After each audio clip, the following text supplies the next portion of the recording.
Hello, number ones. Welcome back to my channel. This is the Metatron speaking, and I seriously hope that you already had dinner before you click on this video, because if not, this is not gonna be an easy one. Alright, so it's been a while since I reviewed and watched with you and provided commentary to one of Townsend's beautiful videos, and of course, there are a lot of things we could say, so many videos to talk about. The channel is mostly focused on 18th century lifestyle and 18th century cooking and whatnot, but sometimes some of the dishes that they decide to tackle have connection with more ancient times. For instance, when they had the video on the hardtack, I kind of watched it and provided commentary and then connected it to the sort of buccellatum or hardtack that were used in the military in ancient Rome, right? Because it's still a very similar concept. Well, today there is a video that I think connects to something instead medieval, even though the recipe that he's discussing is not medieval per se. But before we jump into that, I need to click home and answer his question. I have to do it. It's just my birthright. I have to do it. What do you think of when I say the word breakfast?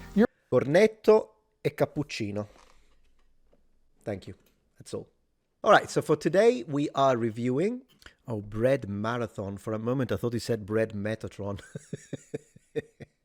All right, so we're checking out this video, Shepherd's Pie Origin. Let's go. Shepherd's pie is one of those dishes that makes so much sense that you wonder how it took so long to combine these two ideas, meat and potatoes. And I'm guessing that people had been doing this for a long time before it was ever documented and before we know that, but I'm not sure. Whatever the case is, this is a dish that crosses cultures. Every culture, it seems like, has their version of what shepherd's pie is. Of course, you put meat and you put potatoes on a plate side by side, and it's delicious. It's really great. But when you combine those two and put them together into one dish, something magical happens. Now, I don't know what name you all know this dish by, because depending on where you're from, you're gonna call it something different. Now, the two that I found that are most popular in European cultures are shepherd's pie and cottage pie. Yeah, so one thing I wanted to say is this before we continue with this wonderful presentation. Of course, the presence of potatoes already makes it impossible to be used in anything medieval, because clearly potatoes were imported from the New World, so from America, so until there's the European discovery, from our perspective, of America with Christopher Columbus or Cristoforo Colombo, Amerigo Vespucci and whatnot, then, you need time to bring them back and then to start producing them locally. So potatoes are not a thing, just like tomatoes were not a thing, just like sweet corn were not things until the discovery of America. That would be a reason. However, if we remove the potatoes out of the picture for a moment, believe it or not, there could be a connection, and it definitely is a connection, between shepherd's pie, minus the potatoes, and some precursors in medieval cuisine that kind of show a sort of linear connection between how medieval people experienced cuisine, particularly in the lower classes, all the way up to upper class, and then all the way to us and the invention of this in the 18th century. In medieval cuisine, you have pies, you have pastries, you have the idea of reheating meat with chopped vegetables, adding bread, sometimes even stale bread or bread crust to kind of reinforce it a little bit, enrich it. Also from a nutritional value, so you feel, the carbohydrates, more carbohydrates and whatnot. And believe it or not, even when there were no potatoes, meat would usually be topped or accompanied or cooked together other vegetables such as parsnip, turnips, and sometimes mashed beans. Yeah, mashed. We like what we like. And some people will tell you it's the same thing. Some people will tell you it's different. Some people will say, well, one has lamb or mutton and one has beef. And, I think that overall, whatever meat is available to them, especially in the time period, and then mashed potatoes. Yeah. And that's what they're doing. And it's really kind of difficult in the time period to even find something called mashed potatoes. There are a few books that have a recipe for mashed potatoes, but usually they just say something like cook potatoes and then combine it with butter, or combine it with cream or something like that. It doesn't seem like it was something that they were eating all of the time, at least in the early 18th century. But by the late 18th century, this is really catching on. Yep. With a shepherd's pie, one of the most important things is to mince your meat very well. We don't want to have big chunks of meat in this. We want every bite to feel like everything is equally distributed, because you've got this super soft, cushiony, smooth mashed potato on top, and then the meat gives you some texture, but you want that to spread out very evenly. I've talked to folks now that ask me about the word mince, and mince in the time period, even now in certain circumstances, just means to chop up very small. And we see minced meat mentioned a lot in the 18th century, and mincemeat pie is something that is very popular, and it still is. It's something that people connect to holidays. And so they See, I knew he was going to mention the pies, because when you bring in pies and pastry, ooh, you can go back a very, very long time, and definitely in the medieval period, it was a thing. I agree with him. The type of meat changes not only when it comes to the regional variety, like he's explaining correctly, but in the time frame. Because in the medieval period, I would say that the filling of meat pies, mutton, and it could be minced, but it could also be shredded.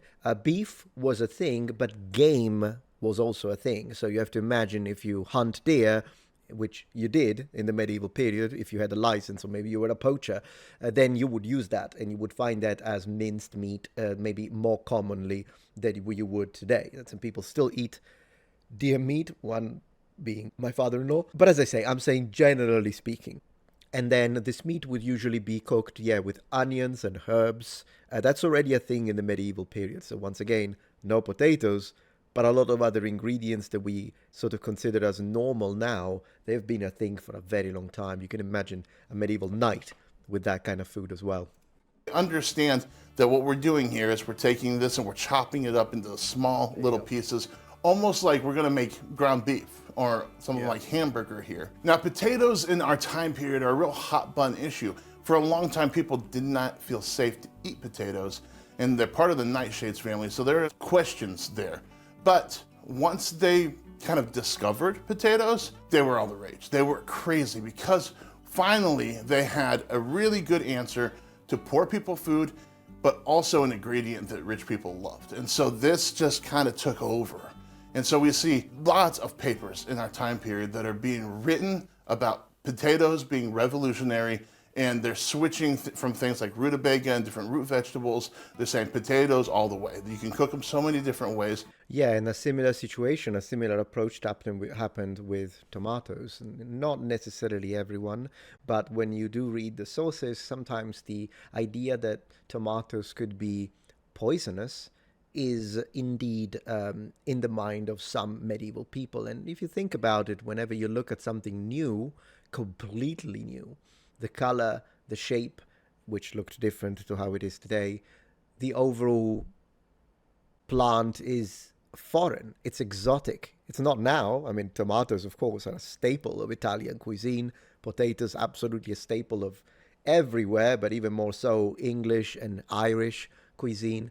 But again, if you are in the medieval period, or just the end of the late medieval period, the Renaissance, early modern period, and then you are presented with these new plants from faraway lands, suspicion, I think it's something that it's quite obvious when you look at mass psychology, also because you have to consider that this is in connection also with a period where there was some science, but it's not like they had labs. And so, yeah, these people were testing it, and testing it means it could be bad for you. And so the same approach happened with tomatoes. They spread so far, they're super cheap and they're super filling. And so poor people food, as far as how the government or different organizations that were trying to feed the hungry were switching to potatoes. One of the things that we see in Charles Dickens' A Christmas Carol, Scrooge gets some street food, and then he's worried that maybe he had a bad piece of potato. We see even in literature where potatoes are kind of taken over and they're feeding the masses. So this is a dish that I'm sure can be elevated and made very fancy. And in a modern sense, you'll even see it usually with something like carrots and peas mixed in. I would like to know in the comment section where you come from, how you make shepherd's pie. What do you put in there? Because I've seen all sorts of things, and I've seen mushrooms in there, I've seen different things, but this one is simple, this one is bare bones, and it's one of the very first documented versions. Yeah, I'll answer that. I'm from Sicily. How do we make something similar? I think the closest you're gonna get to that would be spezzatino. So I'm just gonna show you what I'm talking about. And that's not just in Sicily, it's an Italian thing. Here you go. Spezzatino con patate, that's how we do it. And there you go. So this is within the Italian cuisine. That's, I think, the closest thing. So generally speaking, it can vary depending on the region, but we do it with big chunks of meat. So when he was saying that, I was thinking about the spezzatino, particularly the beef one. But the thing is, the reason why this works is because it's basically a stew. That's what it is. And so the meat is cooked for so many hours slowly that it becomes so soft that it almost melts in your mouth. So this is not, at least if you do it right. And then you have potatoes in it. Sometimes they add other vegetables and mostly herbs though. But the base spezzatino, you see this one is adding carrots, as I was saying. But the base spezzatino usually it's meat broth with potatoes. I would say this is the closest thing we have in Italian cuisine today. Today's recipe comes from Maria Rundell's A New System of Domestic Cookery. It was published first in 1806, and in this book, it's to make Sanders, or Saunders, as some people say. I don't know this recipe connected to that word in any other context than this book. Maybe you do. Maybe you grew up calling shepherd's pie Sanders. I don't know. But at any rate, this is what it is. This recipe is called, to dress ditto, called Sanders. Mince small beef or mutton, onion, pepper, and salt, and a little gravy put into scallop shells or saucers. Make them 3 parts full, then fill them up with potatoes mashed with a little cream. Put a bit of butter on top and brown them in an oven or before the fire. In a modern sense, this dish is perfect for the day where you come home from work and your kids are hungry. You have no idea what dinner is going to be, but you got to whip something up quick. This will get you there and everybody will love it. The first thing that you want to do in this context is cook the potatoes because they're going to take the longest. Yeah. So you're going to peel your potatoes, cut them up small, and then you're going to get them into boiling water to get them. Man, look at that knife. Look at that blade. I'm sorry, this is the community of the sword. Man, that is, you're going to chop it. Goodness gracious. Boiling water to get them soft. While they're boiling, you're going to take your meat and you're going to mince it up. And mince this up really fine. You don't have to go, crazy. It doesn't have to be a paste or something like that. But you want this to be really small. Once you have your meat all minced up, you're going to go ahead and peel a couple of onions and you're going to mince those up too. And you want that to be about the same size as the meat that you've gone ahead and cut up. Go ahead and season everything with salt and pepper and get it into a skillet. Now, if you can't create a good gravy with the meat and the onions that you have there because it's too lean or something like that, you can add a little bit of broth, but we're going to create a gravy with this mixture. Now, she calls for you to put this into little saucers, which we will do today. But if you're in a hurry at home, you can just make this all in the skillet because once you take your potatoes out of the water, you add your cream and you mash those up. Make sure you season those. And then you can just put all of that on top of the meat that's already in the skillet. You don't have to dirt. Oh, that's great, actually. That looks so hearty and really looks great. A lot of dishes. That's another thing that's... Could you imagine, again, no the medieval period, we don't have potatoes as we said, but imagine for a moment everything he just said minus the potato with another vegetable. And now imagine you're in the medieval period and it's winter and it's cold outside and you come home from the local tavern or wherever maybe you went from your village to the nearby town. You had to walk about an hour and then you bought whatever you needed. You come home, it's almost dusk, you smell this amazing stuff already as you are getting closer, and as you enter, you take your shoes off, you sit down, and then you have this as you hear maybe starting a little bit of drizzle outside. Oh my gosh, this is amazing. Yeah, no phones in sight, just enjoying the moment. Wonderful about this particular recipe. At that point, you're going to get it in the oven until the potatoes start to brown up on top. In this case, you're going to put it into little saucers in the same fashion, and then you can either use an oven or just brown them around the fire. I was reading this book from the late 18th century, and then there were pieces from this lady that was advocating for potatoes. She was from Lancashire, and she was saying that this hasn't really gone into the interior of the kingdom yet. People don't understand potatoes, but she's just telling them, listen, you've got to take another look at potatoes. This is the future. This is something that's super versatile, super easy to grow. And you see things like she describes the Irish are eating porridges with potato and buttermilk, and that oftentimes people that can afford better are still asking for that dish because they enjoy it so much. I love the history behind it, of course, as a history guy. I mean, the recipe is nice. The only problem with like seeing him actually prepare the ingredients and produce the food is nice to see. Gets me a little hungry. I just had a sandwich though, ham and cheese, so a little mayo, so I'm actually okay, I think. So that part is fun, but my favorite part is when he tells us the because of course they read the sources, they read the period mentions, and then when he kind of retails that back, I actually love that.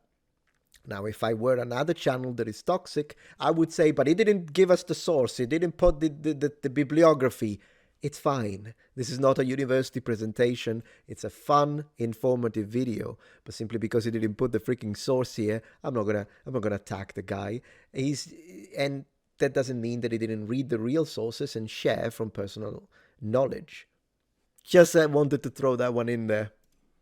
Meanwhile, there are other people that are making dishes where they've got sliced potatoes and then they're cooking that underneath a piece of meat that's cooking and it's spinning and the drippings are coming. And we see that, okay, we got mashed potatoes over here, we've got meat juice and potatoes here, and we see the workings coming together for what we now know as shepherd's pie. They just haven't put all the pieces together yet. As we know now, potatoes are, you know, I grew up in the Midwest. This is potato country. It's pretty uncommon to have a meal where a potato isn't present in one way or form. Back home, no. So potatoes are absolutely a thing. We eat them a lot. Oven baked potatoes with chicken and that kind of stuff. But I wouldn't say it's a daily thing in Italy. In Italy, pasta is a daily thing, and bread is omnipresent on any, whether it be lunch or dinner, and both. That's, I would say. Potatoes are there. We eat them often. But if he says it's daily, it sounds like it is for us, but with pasta, basically. Especially when I was growing up. So I think that she was right as far as not just her country, but most of the world. Yeah, that's lovely. So I loved the video. There is another almost 2 minutes. If you enjoyed it, go finish the video on the original channel. I'm going to give it a like. And it's a little bit of a shorter video, which is why it was difficult for me. Usually I don't watch the whole thing, precisely because I want to encourage people to go watch it. And, you know, if you liked it, just go finish it there and maybe give them a like and whatnot and a comment. But in this case, it's not much because it was a shorter video. But still, loved it. Townsends never ceases to amaze with the quality of the presentation. I actually like him too. He's not the main presenter usually, but he's one that I really like. And I have to say that in my experience, when you get used to a presenter on a YouTube channel, and then sometimes they use another presenter, usually that's a no-no. Like when I open up, even back in the day when I was watching Cine Massacre, I liked James, but I never liked Mike. So every time that James and Mike was okay, but Mike alone, I would skip. But this is instead one of those cases where I think they chose the co-host very well.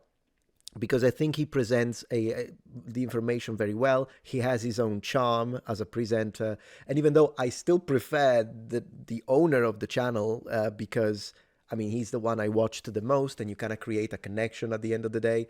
When I do see a video and it's with him, I'm like, you know what? There he is. And when I do watch a video and it's with him, I'm like, oh, cool. Yeah, what is he gonna? So I'm still happy, and that means that they really hit the spot. Like they found a good presenter, and yeah, I really think that they did a very good job with that. I was just checking the comments very quickly.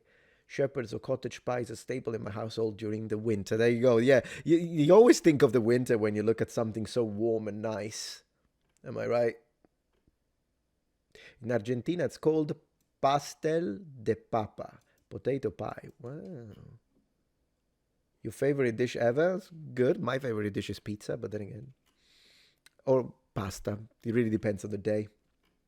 Or mozzarella di bufala. Maybe that's my favorite actually. Mozzarella di bufala is just that often I put it on pizza. Therefore, pizza becomes yeah. All right, number ones. I hope you enjoyed the video. Thank you very much for watching. Bye. If you're enjoying this video so far, please take a moment to check out my Patreon page. With as little as a $5 support, you can help us ensure that we can continue to produce high quality and high researched content. And at the same time, you get access to polls, extra videos, unlisted streams, and much more. Thank you so much.